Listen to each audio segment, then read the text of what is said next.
So you want to buy a home and you sit down with your lender and they quote you a rate. Where did that rate come from and what affects it? There are 6 major factors that affect the rate that you get. Number 1, the type of loan. There are a bunch of different loan programs and they all have different rates. Number 2, the length of the loan. If you're looking at a 15-year loan versus a 30-year loan, the 15-year loan will have a lower rate. Number 3, the type of property.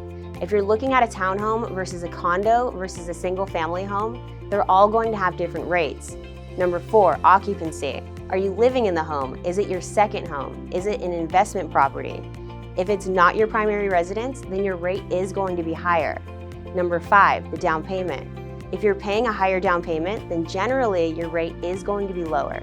And last but not least, the biggest one that you hear about is your credit score. The higher the score, the lower the rate. Hope that helps.